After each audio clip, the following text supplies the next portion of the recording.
Less than an hour after the arrival of Sybil at Mowbray Castle, the scout that Mr. Mountchesney had sent off to gather news returned, and with intelligence of the triumph of Gerard's eloquence, that all had ended happily, and that the people were dispersing and returning to the town. Kind as was the reception accorded to Sybil by Lady de Mowbray and her daughter on her arrival, the remembrance of the perilous position of her father had totally disqualified her from responding to their advances. Acquainted with the cause of her anxiety and depression and sympathizing with womanly softness with her distress, nothing could be more considerate than their behavior. It touched Sybil much, and she regretted the harsh thoughts that irresistible circumstances had forced her to cherish respecting persons, who, now that she saw them in their domestic and unaffected hour, had apparently many qualities to conciliate and to charm.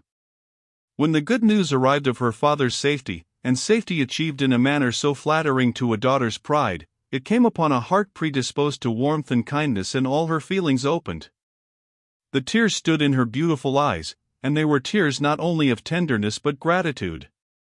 Fortunately Lord de Mowbray was at the moment absent, and as the question of the controverted inheritance was a secret to every member of the family except himself, the name of Gerard excited no invidious sensation in the circle. Sybil was willing to please and to be pleased. Everyone was captivated by her beauty, her grace, her picturesque expression and sweet simplicity. Lady de Mowbray serenely smiled and frequently when unobserved viewed her through her eyeglass. Lady Joan, much softened by marriage, would show her the castle. Lady Maud was in ecstasies with all that Sybil said or did, while Mr. Mountchesney, who had thought of little else but Sybil ever since Lady Maud's report of her seraphic singing, and who had not let 24 hours go by without discovering, with all the practiced art of St. James, the name and residence of the unknown fair, flattered himself he was making great play when Sybil, moved by his great kindness, distinguished him by frequent notice.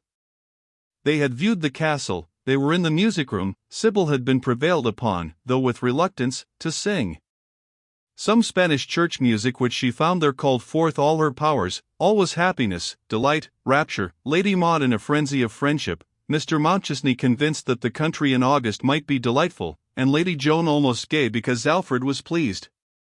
Lady de Mowbray had been left in her boudoir with the Morning Post. Sybil had just finished a ravishing air. There was a murmur of luncheon when suddenly Harold, who had persisted in following his mistress and whom Mr. Mountchesney had gallantly introduced into the music room, rose and coming forward from the corner in which he reposed, barked violently. "How now?" said Mr. Mountchesney. "Harold," said Sybil in a tone of remonstrance and surprise. But the dog not only continued to bark but even howled. At this moment the groom of the chambers entered the room abruptly and with a face of mystery said that he wished to speak with Mr. Mountchesney.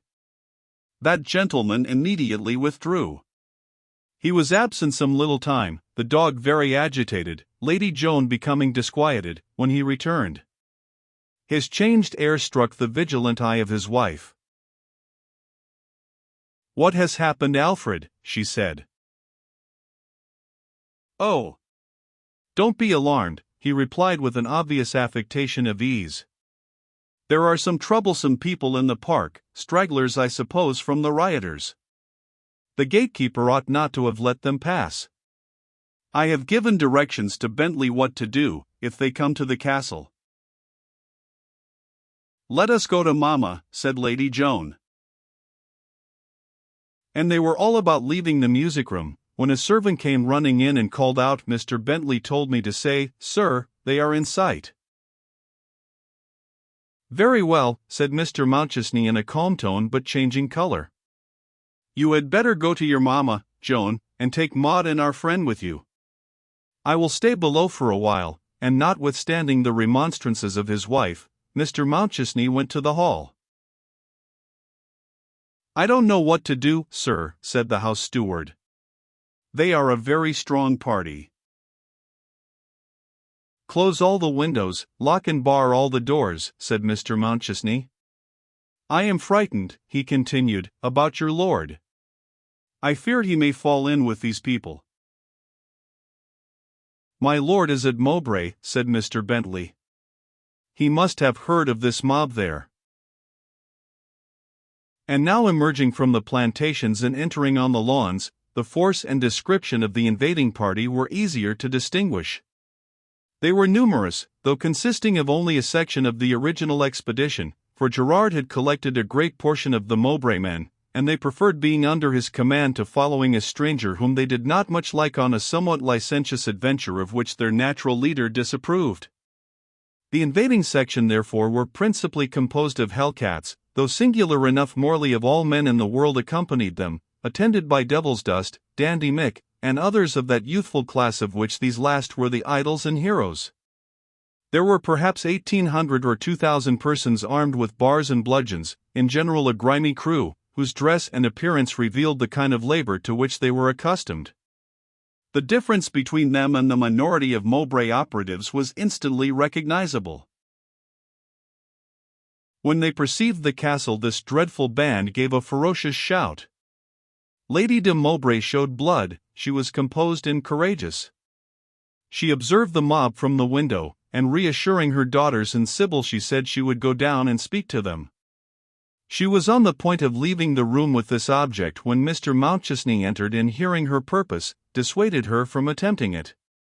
"Leave all to me," he said, "and make yourselves quite easy. They will go away, I am certain they will go away," and he again quitted them.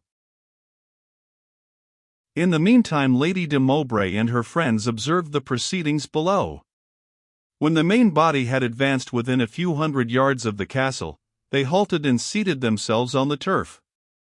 This step reassured the garrison. It was generally held to indicate that the intentions of the invaders were not of a very settled or hostile character, that they had visited the place probably in a spirit of frolic, and if met with tact and civility might ultimately be induced to retire from it without much annoyance. This was evidently the opinion of Mr. Mountchesney from the first, and when an uncouth being on a white mule, attended by 20 or 30 miners, advanced to the castle and asked for Lord de Mowbray, Mr. Mountchesney met them with kindness, saying that he regretted his father-in-law was absent, expressed his readiness to represent him, and inquired their pleasure. His courteous bearing evidently had an influence on the bishop, who, dropping his usual brutal tone, mumbled something about his wish to drink Lord de Mowbray's health. "You shall all drink his health," said Mr. Mountchesney, humouring him, and he gave directions that a couple of barrels of ale should be broached in the park before the castle. The bishop was pleased, the people were in good humour, some men began dancing. It seemed that the cloud had blown over, and Mr. Mountchesney sent up a bulletin to Lady de Mowbray that all danger was past and that he hoped in 10 minutes they would all have disappeared. The 10 minutes had expired, the bishop was still drinking ale, and Mr. Mountchesney still making civil speeches and keeping his immediate attendants in humour. "I wish they would go," said Lady de Mowbray. "How wonderfully Alfred has managed them," said Lady Joan. "After all," said Lady Maud, "it must be confessed that the people—" Her sentence was interrupted. Harold, who had been shut out but who had laid down without quietly, though moaning at intervals, now sprang at the door with so much force that it trembled on its hinges, while the dog again barked with renewed violence. Sybil went to him, he seized her dress with his teeth and would have pulled her away. Suddenly uncouth and mysterious sounds were heard, there was a loud shriek, the gong and the hail thundered, the great alarum bell of the tower sounded without, and the housekeeper followed by the female domestics rushed into the room. "Oh! My lady, they all exclaimed at the same time, "the hellcats are breaking into the castle." Before any one of the terrified company could reply, the voice of Mr. Mountchesney was heard. He was approaching them, he was no longer calm. He hurried into the room, he was pale, evidently greatly alarmed. "I have come to you," he said, "these fellows have got in below. While there is time and we can manage them, you must leave the place." "I am ready for anything," said Lady de Mowbray. Lady Joan and Lady Maud wrung their hands in frantic terror. Sybil, very pale, said, "Let me go down, I may know some of these men." "No, no," said Mr. Mountchesney. "They are not Mowbray people. It would not be safe." Dreadful sounds were now heard, a blending of shouts and oaths and hideous merriment. Their hearts trembled. "The mob are in the house, sir," called out Mr. Bentley, rushing up to them. "They say they will see everything." "Let them see everything," said Lady de Mowbray, "but make a condition that they first let us go. Try, Alfred, try to manage them before they are utterly ungovernable." Mr. Mountchesney again left them on this desperate mission. Lady de Mowbray and all the women remained in the chamber. Not a word was spoken, the silence was complete. Even the maid-servants had ceased to sigh and sob. A feeling something like desperation was stealing over them. The dreadful sounds continued increased. They seemed to approach nearer. It was impossible to distinguish a word, and yet their import was frightful and ferocious. "Lord have mercy on us all," exclaimed the housekeeper, unable to restrain herself. The maids began to cry. After an absence of about 5 minutes, Mr. Mountchesney again hurried in, and leading away Lady de Mowbray, he said, "You haven't a moment to lose. Follow us."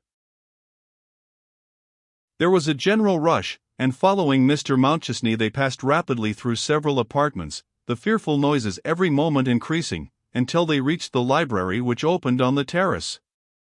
The windows were broken, the terrace crowded with people, several of the mob were in the room, even Lady de Mowbray cried out and fell back. "Come on," said Mr. Mountchesney. "The mob have possession of the castle. It is our only chance." "But the mob are here," said Lady de Mowbray, much terrified. "I see some Mowbray faces," cried Sybil, springing forward, with a flashing eye and glowing cheek. "Bamford and Samuel Carr. Bamford, if you be my father's friend, aid us now, and Samuel Carr, I was with your mother this morning, did she think I should meet her son thus?" "No, you shall not enter," said Sybil, advancing. They recognized her, they paused. "I know you, coachman, you told us once at the convent that we might summon you in our need." "I summon you now." "Oh, men, men," she exclaimed, clasping her hands. "What is this? Are you led away by strangers to such deeds? Why, I know you all. You came here to aid, I am sure, and not to harm. Guard these ladies, save them from these foreigners. There's Butler, he'll go with us, and Godfrey Wells. Shall it be said you let your neighbors be plundered and assailed by strangers and never tried to shield them? Now, my good friends, I entreat, I adjure you, Butler, Wells, coachman, what would Walter Gerard say, your friend that you have so often followed, if he saw this?" "Gerard forever," shouted coachman. "Gerard forever," exclaimed 100 voices. "'Tis his blessed daughter," said others, "'tis Sybil, our angel Sybil. Stand by Sybil Gerard." Sybil had made her way upon the terrace, and had collected around her a knot of stout followers, who, whatever may have been their original motive, were now resolved to do her bidding. The object of Mr. Mountchesney was to descend the side step of the terrace and again the flower garden, from whence there were means of escape. But the throng was still too fierce to permit Lady de Mowbray and her companions to attempt the passage, and all that Sybil and her followers could at present do, was to keep the mob off from entering the library, and to exert themselves to obtain fresh recruits. At this moment an unexpected aid arrived. "Keep back there! I call upon you in the name of God to keep back," exclaimed a voice of one struggling and communing with the rioters, a voice which all immediately recognized. It was that of Mr. St. Lys. "Charles Gardner, I have been your friend. The aid I gave you was often supplied to me by this house. Why are you here?" "For no evil purpose, Mr. St. Lys. I came as others did, to see what was going on." Then you see a deed of darkness. Struggle against it. Aid me and Philip Warner in this work, it will support you at the judgment. Tressel, Tressel, stand by me and Warner. That's good, that's right. And you too, Daventry, and you, and you. I knew you would wash your hands of this fell deed. It is not Mowbray men who would do this. That's right, that's right. Form a band. Good again. There's not a man that joins us now who does not make a friend for life. Mr. St. Lys had been in the neighborhood when the news of the visit of the mob to the castle reached him. He anticipated the perilous consequences. He hastened immediately to the scene of action. He had met Warner the hand-loom weaver in his way, and enlisted his powerful influence with the people on his side. The respective bands of Sybil and Mr. St. Lys in time contrived to join. Their numbers were no longer contemptible. They were animated by the words and presence of their leaders, St. Lys struggling in their midst, Sybil maintaining her position on the terrace, and inciting all around her to courage and energy. The multitude were kept back. The passage to the side steps of the terrace was clear. Now, said Sybil, and she encouraged Lady de Mowbray, her daughters, and followers to advance. It was a fearful struggle to maintain the communication, but it was a successful one. They proceeded breathless and trembling, until they reached what was commonly called the grotto, but which was in fact a subterranean way excavated through a hill and leading to the bank of a river where there were boats. The entrance of this tunnel was guarded by an iron gate, and Mr. Mountchesney had secured the key. The gate was opened. Warner and his friends made almost superhuman efforts at this moment to keep back the multitude. Lady de Mowbray and her daughters had passed through, when there came one of those violent undulations usual in mobs, and which was occasioned by a sudden influx of persons attracted by what was occurring, and Sybil and those who immediately surrounded her and were guarding the retreat were carried far away. The gate was closed, the rest of the party had passed, but Sybil was left, and found herself entirely among strangers. In the meantime the castle was in possession of the mob. The first great rush was to the cellars. The bishop himself headed this onset, nor did he rest until he was seated among the prime bins of the noble proprietor. This was not a crisis of corkscrews. The heads of the bottles were knocked off with the same promptitude and dexterity as if they were shelling nuts or decapitating shrimps. The choicest wines of Christendom were poured down the thirsty throats that ale and spirits had hitherto only stimulated. Thomas was swallowing Burgundy. Master Nixon had got hold of a batch of Tokay, while the bishop himself seated on the ground and leaning against an arch, the long perspective of the cellars full of rapacious figures brandishing bottles and torches, alternately quaffed some very old port and some Madeira of many voyages, and was making up his mind as to their respective and relative merits. While the cellars and offices were thus occupied, bands were parading the gorgeous saloons and gazing with wonderment on their decorations and furniture.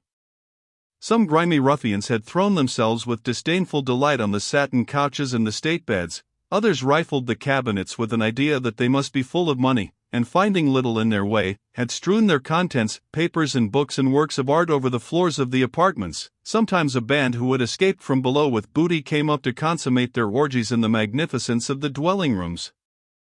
Among these were Nixon and his friends, who stared at the pictures and stood before the tall mirrors with still greater astonishment. Indeed, many of them had never seen an ordinary looking-glass in their lives. "'Tis nature," said Master Nixon, surveying himself, and turning to Juggins. Many of these last grew frantic, and finished their debauch by the destruction of everything around them. But while these scenes of brutal riot were occurring, there was one select but resolute band who shared in none of these excesses. Morley, followed by half a dozen Mowbray lads and 2 chosen hellcats, leaving all the confusion below, had ascended the great staircase, traced his way down a corridor to the winding steps of the round tower, and supplied with the necessary instruments had forced his entrance into the muniment room of the castle. It was a circular chamber lined with tall fireproof cases. These might have presented invincible obstacles to any other than the pupils of Bishop Hatton. As it was, in some instances the locks and others the hinges yielded in time, though after prolonged efforts, to the resources of their art, and while Dandy Mick and his friends kept watch at the entrance, Morley and Devil's Dust proceeded to examine the contents of the cases, piles of parchment deeds, Bundles of papers arranged and docketed, many boxes of various size and materials, but the desired object was not visible. A baffled expression came over the face of Morley. He paused for an instant in his labors. The thought of how much he had sacrificed for this, and only to fail, came upon him, the votary of moral power in the midst of havoc which he had organized and stimulated. He cursed Baptist Hatton in his heart. "The knaves have destroyed them," said Devilsdust. "I thought how it would be. They never would run the chance of a son of labor being lord of all this." Some of the cases were very deep, and they had hitherto in general, in order to save time, proved their contents with an iron rod. Now Morley, with a desperate air, mounting on some steps that were in the room, commenced formally rifling the cases and throwing their contents on the floor. It was soon strewn with deeds and papers and boxes which he and Devilsdust, the moment they had glanced at them, hurled away. At length, when all hope seemed to have vanished, clearing a case which at first appeared only to contain papers, Morley struck something at its back. He sprang forward with outstretched arm, his body was half hid in the cabinet, and he pulled out with triumphant exultation the box, painted blue and blazoned with the arms of Valence. It was neither large nor heavy. He held it out to Devilsdust without saying a word, and Morley, descending the steps, sate down for a moment on a pile of deeds and folded his arms. At this juncture the discharge of musketry was heard. "Hello," said Devilsdust with a queer expression. Morley started from his seat. Dandy Mick rushed into the room. "Troops, troops! There are troops here," he exclaimed. "Let us descend," said Morley. "In the confusion we may escape. I will take the box," and they left the muniment room. One of their party whom Mick had sent forward to reconnoiter fell back upon them. "They are not troops," he said, "they are yeomanry. They are firing away and cutting everyone down. They have cleared the ground floor of the castle and are in complete possession below. We cannot escape this way." "Those accursed locks," said Morley, clenching the box. "Time has beat us. Let us see, let us see." He ran back into the moment room and examined the egress from the window. It was just possible for anyone very lithe and nimble to vault upon the roof of the less elevated part of the castle. Revolving this, another scout rushed in and said, "Comrades, they are here. They are ascending the stairs." Morley stamped on the ground with rage and despair. Then, seizing Mick by the hand, he said, "You see this window, can you by any means reach that roof?" "One may as well lose one's neck that way," said Mick. "I'll try." "Off! If you land, I will throw this box after you. Now mind, take it to the convent at Mowbray and deliver it yourself from me to Sybil Gerard. It is light, there are only papers in it, but they will give her her own again, and she will not forget you." "Never mind that," said Mick. "I only wish I may live to see her." The tramp of the ascending troopers was heard. "Goodbye, my hearties," said Mick, and he made the spring. He seemed stunned, but he might recover. Morley watched him and flung the box. "And now," he said, drawing a pistol, "we may fight our way yet. I'll shoot the first man who enters, and then you must rush on them with your bludgeons." The force that had so unexpectedly arrived at this scene of devastation was a troop of the Yeomanry Regiment of Lord Marney. The strike in Lancashire and the revolt in the mining districts had so completely drained this county of military, that the Lord Lieutenant had insisted on Lord Marney quitting his agricultural neighbourhood and quartering himself in the region of factories. Within the last 2 days he had fixed his headquarters at a large manufacturing town within 10 miles of Mowbray, and a dispatch on Sunday evening from the mayor of that town having reached him, apprising him of the invasion of the miners, Egremont had received orders to march with his troop there on the following morning.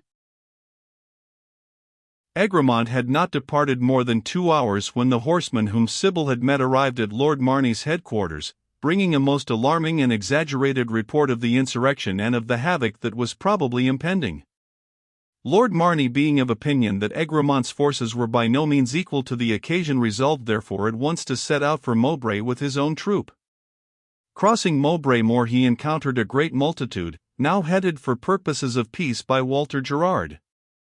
His mind inflamed by the accounts he had received, and hating at all times any popular demonstration, his lordship resolved without inquiry or preparation immediately to disperse them. The riot act was read with the rapidity with which grace is sometimes said at the head of a public table, a ceremony of which none but the performer and his immediate friends are conscious. The people were fired on and sabred. The indignant spirit of Gerard resisted. He struck down a trooper to the earth, and incited those about him not to yield. The father of Sybil was picked out, the real friend and champion of the people, and shot dead.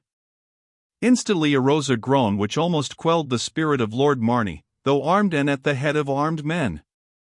The people, who before this were in general scared and dispersing, ready indeed to fly in all directions, no sooner saw their beloved leader fall than a feeling of frenzy came over them.